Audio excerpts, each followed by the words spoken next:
So children, we were doing chapter number 10, that is respiration in organism, है ना?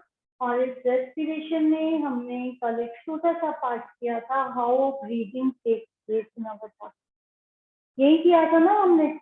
और इसी ब्रीदिंग के अंदर बच्चे मैंने आपको एक चीज बताई थी कि सॉरी डिफरेंट रेस्पिरेटरी ऑर्गन्स हमने डिस्कस किए, है ना?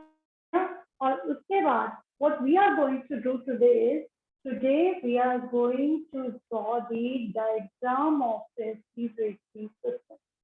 Okay, firstly let's draw the diagram, then I will explain the diagram again with a pic. ठीक है, इसका मैं आपके साथ कुछ पिक्स शेयर करूंगी जिससे आपको थोड़ी सी एक्सप्लेनेशन हो जाएगी कि डायग्राम कैसे बनाना है। Okay, otherwise in your book the diagram is very much. Okay, let's start the diagram of human respiratory system. So it starts from naturally your nose, है ना? nose होते हैं, nostrils होते हैं, यही होता है ना, स्टार्टिंग तो यहीं से होती है।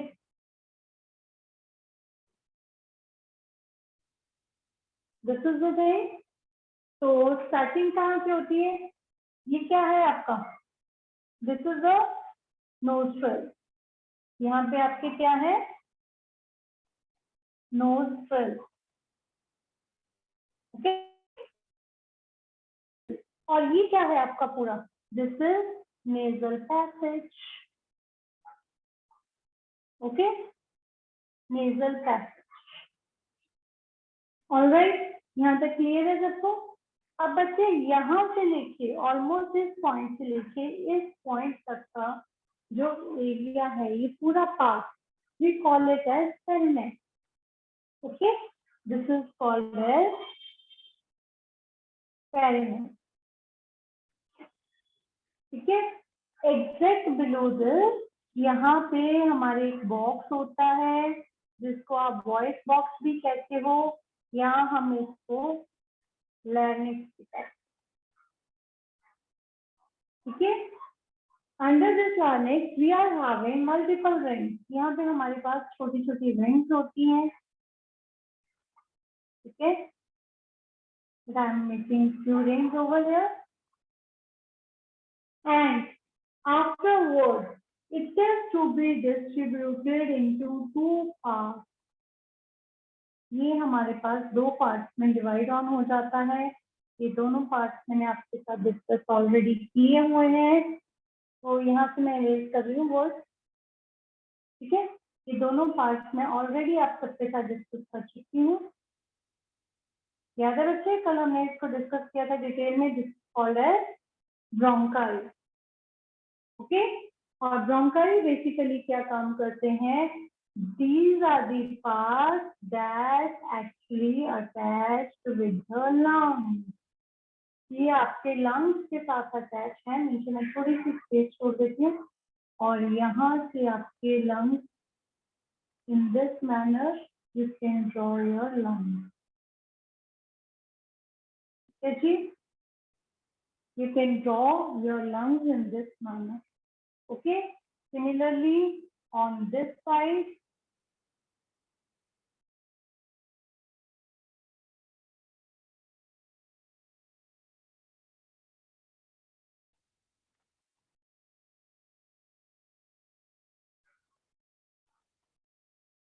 ये आपके लंग्स। ठीक है, similarly on this side you can draw the lungs. Okay, and below the lungs there is another structure. बिल्कुल lungs के नीचे एक और स्ट्रक्चर होती है। ऑलमोस्ट मैं इसको सिंपली ऐसे ही बना रही हूँ, जैसे कोई शीट होती है ना, ऐसी एक शीट बना रही हूँ बच्चे। ये देखो, सिंपली मैं इसको, ये थोड़ी सी कर्व होती है नीचे से। ठीक है, तो it is a big curve. Lungs भी आपके नीचे से हल्के से कर्व्ड होते हैं और इन द सेम वे ये शीट भी आपकी इसी तरह से कर्व्ड होती है। इसका कर्व यहाँ से ऐसे।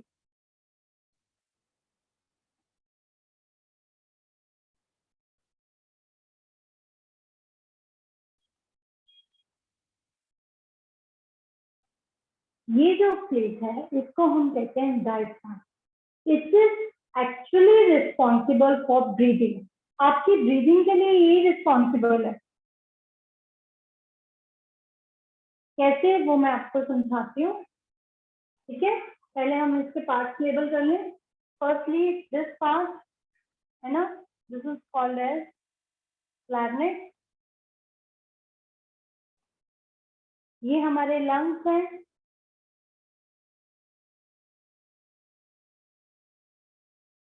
ठीक है, और ब्रोंकस अंदर से जब आता है तो let us distribute it further.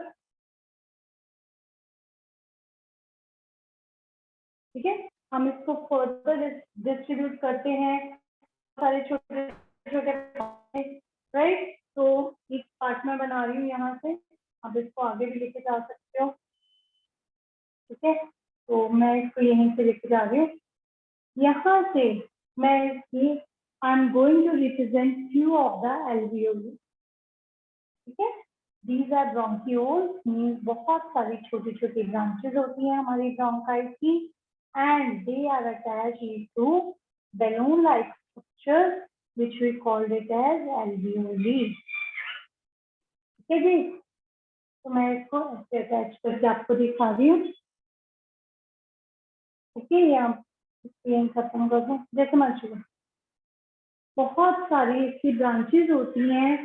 These are called as bronchioles and they are further attached to alveoli। ठीक है, this is the internal structure of the lungs. और लंग्स के अंदर राइट लंग और लेफ्ट लंग के इंटरनल स्ट्रक्चर बिल्कुल same होता है, दोनों तरफ ये भी स्ट्रक्चर। ठीक है, ये चीज मैं यहाँ नहीं बना रही हूँ, rather I would like to draw a rib. आपकी बुक में भी बने हुए बेटे, यहाँ पे रिब्स बने हुए हैं। रिब केज किया ना, रिब केज का डायग्राम आप सबने किया होगा फर्स्ट क्लास में भी, सिक्स में भी, है ना। तो ये रिब्स हमारे लंग्स के बाहर होते हैं जो हमारे लंग्स को प्रोटेक्ट करते हैं। Okay, in this manner ribs are present over here, right. So this is the diagram of human respiratory system. Human respiratory system.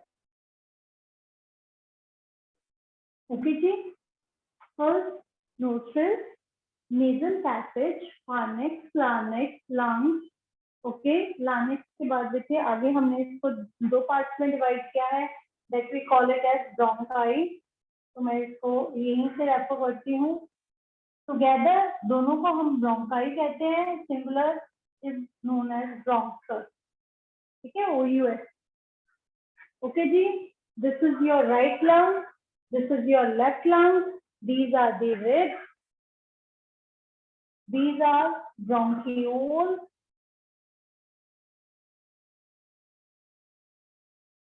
bronchioles, and this is alveoli। ठीक है जी, ये सारे पार्ट्स हो गए। एल्वियोली को हम दूसरा नाम क्या देते हैं, एयर सैक। ठीक है, एंड ये लास्ट वाला स्ट्रक्चर जो एक्चुअली हमारी रेस्पिरेशन के लिए रिस्पॉन्सिबल है, और सॉरी ब्रीदिंग के लिए रिस्पॉन्सिबल है, इसको हम कहते हैं डायफ्राम। ओके,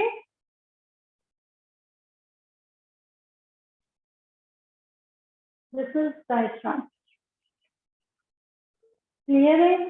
तो this is the diagram of human respiratory system. और आपकी बुक में ये बहुत ही क्लियरली मेंशन है, you can also check it from there. Okay,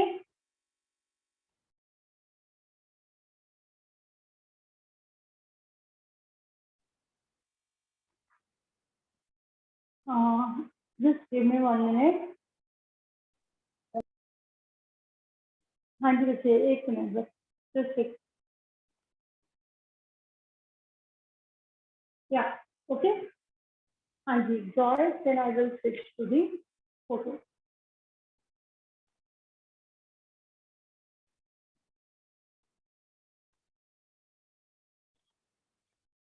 If it is done, so shall I move to the photos part? Photograph से आपको थोड़ा सा और क्लैरिटी हो जाएगी कि how can we go for the diagram and how actually the process of respiration takes place. कल जो मैंने आपको करवाया था बेटे वो सारा प्रोसेस मैं आज दोबारा एक बार फिर से रिपीट कर रही हूँ।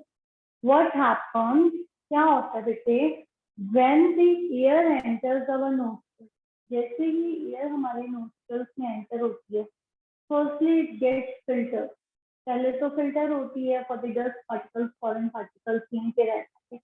सेकेंडली नेजल पैसेज में इनर लाइनिंग में म्यूकस होता है, mucus is secreted that moisten that air and that air becomes warm। जैसे ही वो अंदर आती है वो warm भी हो जाती है और moisten भी हो जाती है। So that filtered, moistened and warm air that passes through this nasal passage then again from larynx to these bronchi। ठीक है, इसको ट्रैकिया भी बोलते हैं बच्चे। This part is called as trachea. ये पूरा वेंट्राइक वाला पार्ट हमारा ट्रैकिया और this passes through this further divides it into two parts and these two parts we call it as bronchi। इन दोनों पार्ट्स को हम ब्रोंकाई कहते हैं। Air passes from the trachea, enters into the bronchi and from bronchi it enters into bronchioles, that is lungs, that are present in lungs। bronchioles कहाँ present है आपके lungs में, okay? bronchioles they are present in our lungs। these bronchioles, ये जितने भी bronchioles है ना, they are attached with millions of alveoli। आपके lungs में बहुत सारी millions of alveoli है, ठीक है? they are very very thin walled structure that are surrounded by thin walled capillaries और उनके ऊपर बहुत ही thin walled capillaries हैं, blood capillaries हैं and oxygen from these alveoli it diffuses into the blood capillaries। यहाँ से सीधा blood में enter कर जाती है and carbon dioxide from the blood enters here। Okay, that was all. तो उसको मैं एक फ्लो चार्ट की फॉर्म में पहले आपको एक बार दोबारा लिख देती हूँ so that that will become more clear to you और उसके बाद I will take that out. Okay, just बेटे give me 2 minutes, let me complete this and then I will take it out also. और जिसका तब तक diagram रहता है वो भी कंप्लीट कर लेगा, राइट? तो स्टार्टिंग विद नोज, सबसे पहले नोज है। नोज के बाद क्या आता है आपका? nasal cavity। okay, this nasal cavity, right? After nasal cavity your this is trachea, okay? Your air enters into the larynx। larynx के बाद this is trachea। ये जो रिंग्स मैंने बनाई हैं this is a trachea, okay? और trachea से ये कहाँ एंटर करती है? ब्रोंकाई। दिस इज ब्रोंकाई ना, ब्रोंकाई। ब्रोंकाई से कहाँ एंटर करा है हमारी एयर ने? It enters into the bronchiole, bronchiole, ठीक है? and last from bronchioles it goes to the alveoli, ठीक है? और ये पार्ट सारे ही लंग्स के साथ आपके अटैच है, ठीक है? इसका मैं लेबलिंग यहाँ कर देती हूँ। दिस इज द डायग्राम,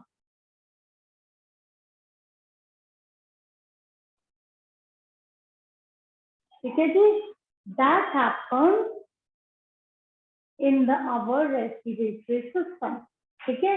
अब ये रेस्पिरेशन होती क्यों है? Why do we intake air? हम एयर अंदर क्यों लेके जाते हैं? That is our next ma'am.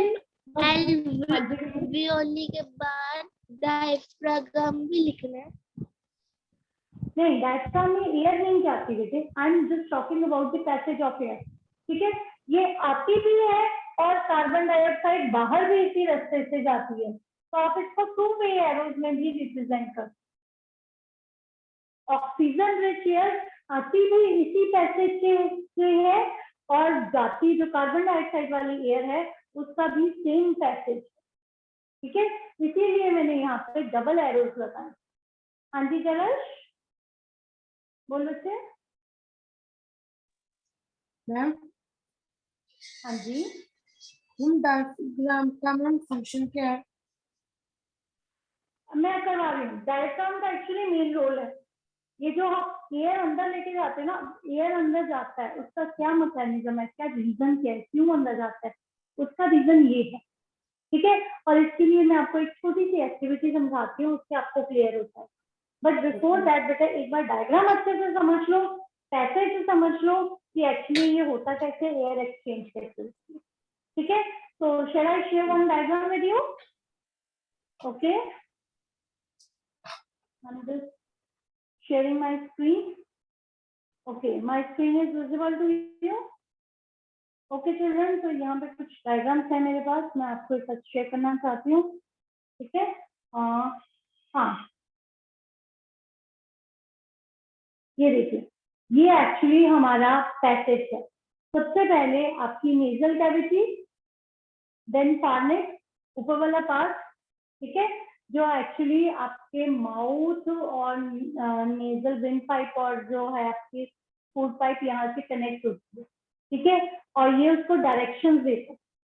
फार्नेक्स और लार्नेक्स आपके फूड को फूड पाइप में डालने के डायरेक्शंस देते हैं और विंड को विंड पाइप, और उससे नीचे आ जाती है, देखो यहाँ पे दो पाइप्स बनी हुई है, एक फूड पाइप है उसमें सिर्फ फूड होता है, और सेकेंड है ट्रैकिया, जो मैंने यहाँ पे रिंग स्ट्रक्चर बनाई है ना बेटे, दैट इज ट्रैक।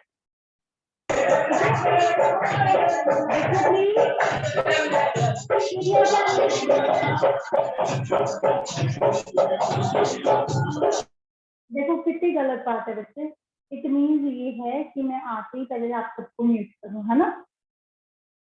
चलो any how this is trachea, okay, और ट्रैकिया जो है it is divided into two parts, that is bronchi. Bronchi clear है, सबको दिखाई दे रहा है? ब्रोंकी आई के आगे ब्रोंक्यूल्स हैं, very very small part, got it? And these bronchioles they are attached to alveoli, और बीच में क्या है, डायफ्राम है, देखिए आप, ठीक है। अब इस डायफ्राम का क्या रोल है? This is actually having, it is actually having the main role, okay. तो ये डायग्राम सबको क्लियर है? अब इसके बाद आ जाओ ये वाला, ये आपके लंग्स का एक्चुअल स्ट्रक्चर, ठीक है, this is the structure of lungs, okay. ये जो है आपके डायफ्राम का रोल है, ये मैं आपको समझाती हूँ, बट बिफोर दैट एक एक्टिविटी थोड़ी सी मैं आपके साथ डिस्कस करना चाहती हूँ इससे। हाँ जी, पहले बताइए आपको डायग्राम क्लियर हो गया सबको? If yes then I will move forward, okay बच्चे। तो डायग्राम और आप एक्टिविटी समझा रही हूँ, उसके बाद हम डायग्राम का role will be more clear, ठीक है। तो ये एक्टिविटी बेटा आपकी बुक में भी गिवन है, you can also check it. ये एक्टिविटी में क्या है, इसका बेसिक रीजन है हाउ कैन बी ब्रीथ या मैकेनिज्म ऑफ ब्रीथिंग। हम जो ब्रीथिंग करते हैं ना उसका मैकेनिज्म क्या है, उसको स्टडी करने के लिए let's take an example of a bottle. मैंने एक प्लास्टिक की बॉटल ली है, ठीक है, जिसका जो रादर जो है ना विड्थ वो काफी ब्रॉड है, काफी ब्रॉड सी बॉटल मैंने ले ली है, ठीक है। I have taken a bottle plastic की या कांच की, जो भी आपके पास अवेलेबल हो, and you can also make this activity at your home, बहुत सिंपल, ठीक है। मैंने प्लास्टिक की एक बॉटल ले ली, अब मैंने क्या किया, इसके अंदर I have added a pipe of Y shape, एक वाई शेप की पाइप को मैंने इसके अंदर डाला,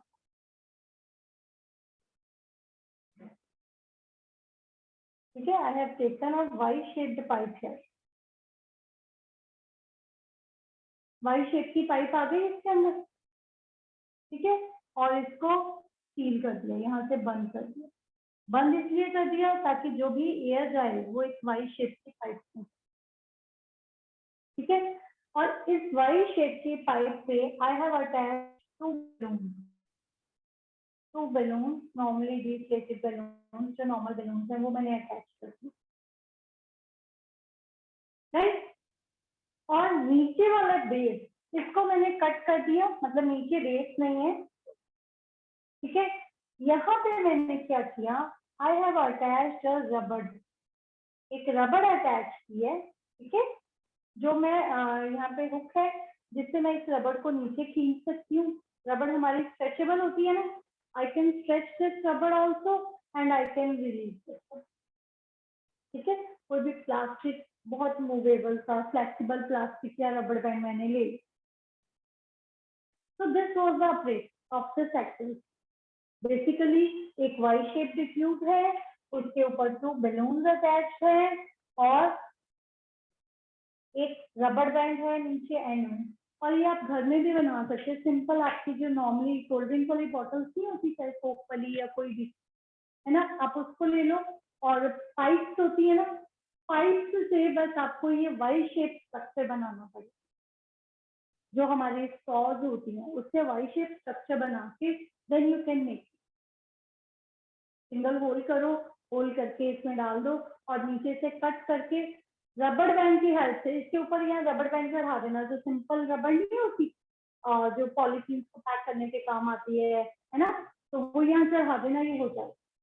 now what is actually happens here, मैं क्या कर रही हूँ, I am going to pull it downward. मैंने इस रबर बैंड को स्ट्रेच कर लिया है,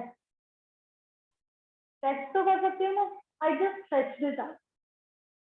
जब मैंने इसको स्ट्रेच किया तो जितनी एयर यहाँ थी वो यहाँ आ गई, यहाँ आ गई, तो यहाँ पे एयर की क्या होगी, शॉर्टेज हो गई, शॉर्टेज हुई ना एयर की। जब एयर की शॉर्टेज हो गई तो बैलून क्या करेंगे, they will allow the air to enter, atmosphere से एयर इन बैलून के अंदर आएगी, आएगी ना। अब यहाँ पे एयर की शॉर्टेज हो गई तो नेचुरली है एयर यहाँ से जितनी होगी सारी बाहर आएगी, लो प्रेशर एयर होगी, तो air from the balloon enter air, और ये बैलून जो है इट बिकम इन्फ्लेटेड, ये फूल जाएंगे, दे बिकम इन्फ्लेटेड, होगा ना, ये चीज समझ आई।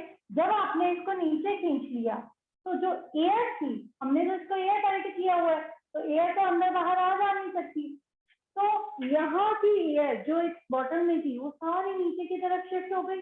नीचे की तरफ शिफ्ट होने से क्या हुआ, बैलून को जितनी उनको एयर चाहिए थी वो नहीं मिली, तो वो क्या करते हैं, वो एटमॉस्फेयर से एयर खींच लेते हैं, क्योंकि यहाँ से ओपनिंग है, तो दे बिकम इन्फ्लेटेड।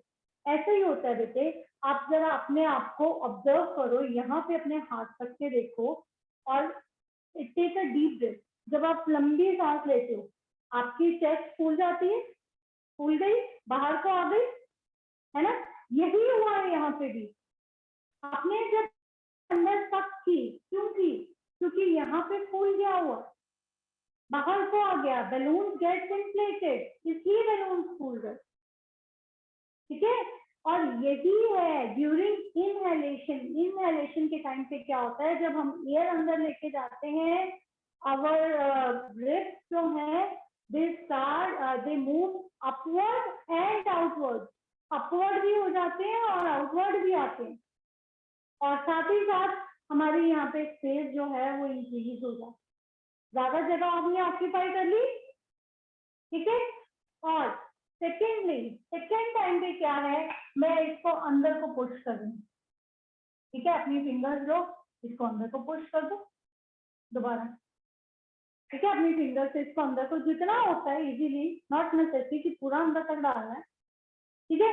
अगर ये अंदर को पुश करोगे तो क्या होगा, एयर जो है वो तो है ही है, वो इसको अंदर को पुश करेगी, तो ये जो एक्स्ट्रा एयर जो इसमें भरी थी वो दोबारा वापस चली जाएगी और ये फिर से अपनी ओरिजिनल शेप में आ जाएंगे, आएंगे कि नहीं। ये रोल है एक्चुअली ब्रीदिंग का। बेसिकली जब भी आप सांस लेते हो, इनहेल करते हो, आपकी चेस्ट बाहर को आती है ना, बाहर को आती है और फूल जाती है। जब आप अंदर लेके जाते हो, आपकी चेस्ट डाउनवर्ड और इनवर्ड, ऐसे ही होता है ना। तो this is actually of inhalation and exhalation. हाँ जी बच्चे, अब किसी को नहीं समझ आया then you can ask. Yes Sunit. हाँ जी बेटा जो आपने ये बोलो। प्रोसेस लिखवाया है, नोज नेजल कैविटी, उस प्रोसेस का नाम क्या है? बेटे this is the respiration process of rather breathing. क्योंकि ब्रीदिंग में क्या हो रहा है, सिर्फ ऑक्सीजन आ रही है, कार्बन डाइऑक्साइड बाहर जा रही है, ब्रीदिंग का प्रोसेस है, ठीक है। और मैम और बताओ ये किसी को कोई।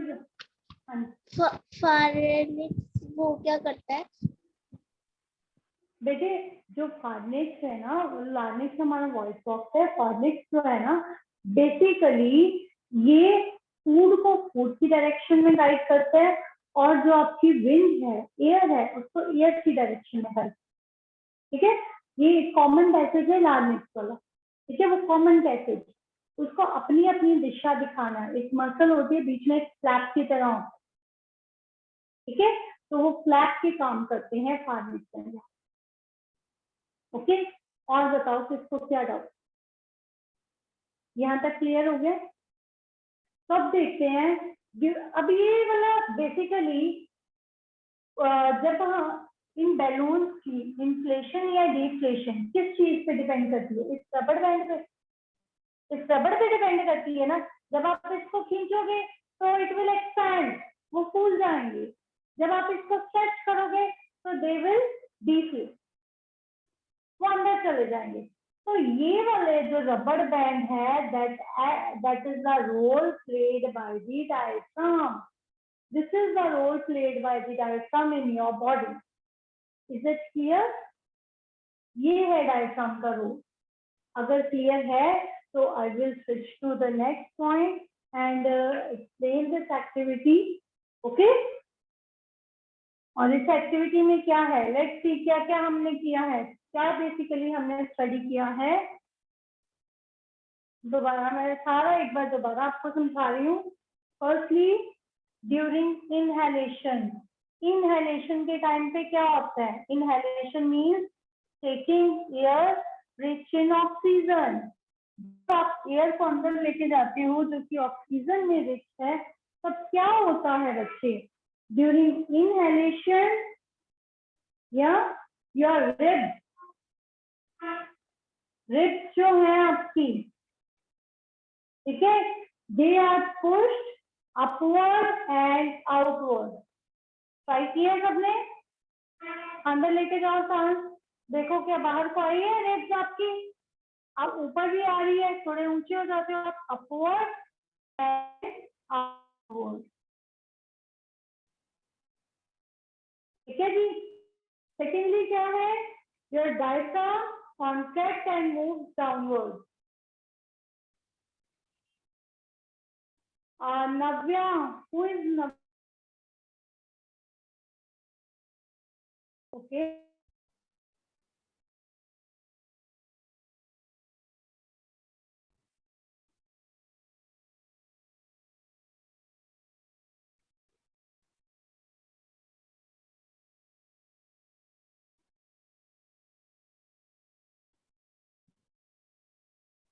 Okay, right. Second second point क्या है बेटे, कि जो आपका डायफ्राम है, ठीक है, योर डायफ्राम, वो क्या होता है, वो इकट्ठा होकर नीचे को आ जाता है। याद है हमने इकट्ठा करके नीचे को किया था। तो diaphragm contract and move downward. अब बताइए क्लियर है कि आपका डायफ्राम नीचे आता है और हिप्स जो है वो अपवर्ड होते हैं और आउटवर्ड। ठीक है, मतलब आपको अगर नहीं याद रहता तो इस एक्टिविटी से याद रहता कि हमने रबर बैंड को नीचे की तरफ, जैसे ही आपने रबर बैंड को नीचे खींचा, आपकी जो रिब्स है वो बाहर को आ गई, बैलून फूल गए। तो these two things happen in inhalation, ये दोनों चीजें होती हैं इनहेलेशन। क्लियर है बच्चे? ओके, और इसकी वजह से क्या होता है, due to this process your chest cavity, your size of chest cavity increases, आपकी चेस्ट का साइज इंक्रीज कर गया, isn't it? The size of your chest cavity increases, that increases the space in your chest cavity, and अगर space ज्यादा increase कर गई तो air from the atmosphere rushes out, है ना। अब यहाँ पे एटमॉस्फेयर तो नहीं लिखेंगे क्योंकि पाइप के थ्रू नहीं आ रहे हैं, तो air rushes out in the lungs ही हम लिख रहे हैं, फ्रॉम वर्ड नहीं यूज कर रहे, ऑब्वियस है ब्रोंकाई से आ रही है, ठीक है। Air rushes into the lungs, air किसमें आ गई, लंग्स में, ठीक है। एंड दे गेट, और लंग्स क्या हो गए, they get filled with air, और वो एक्सपैंड कर जाते हैं, फूल जाते हैं, बिल्कुल just like company. Size of the chest cavity increases, and when the size of the chest cavity increases, your air rushes into the lungs. Air lungs में आती है, और जैसे ही air enters the lungs they get filled with air and they expand. वो expand हो जाता है, ठीक है। यहाँ तक समझ आ गया सबको, इतना कर लोगे। कल हमने बिल्कुल इसका रिवर्स करना है। रिवर्स कैसे, एक्सहेलेशन, एक्सहेलेशन में बिल्कुल इसका उल्टा होता है, रिब्स जो है वो इनवर्ड और सॉरी डाउनवर्ड और इनवर्ड जाते हैं, ठीक है। डायफ्राम जो है वो रिलैक्स होके ऊपर चला जाता है, वापस अपनी ओरिजिनल पोजीशन पे चला जाता है, ठीक है। जब वो ओरिजिनल पोजीशन पे जाता है, आपकी चेस्ट कैविटी का साइज क्या हो जाता है, डिक्रीज हो जाता है, वो छोटा हो जाता है। अब जब वो छोटा हो गया तो आपके जो लंग्स एक्सपैंड हुए थे वो दोबारा कॉन्ट्रैक्ट हो जाते हैं, दोबारा अपने ओरिजिनल पोजीशन पे आ जाते हैं। तो this happens again and again, right. तो कल हम यहीं से कंटिन्यू करेंगे। तो तब तक के लिए अगर किसी को डाउट है guys, you can most welcome, otherwise the time runs out. Yeah, most welcome guys, if you are having any doubts. No doubt? Okay, then should I end the class? Bye bye, Dashti.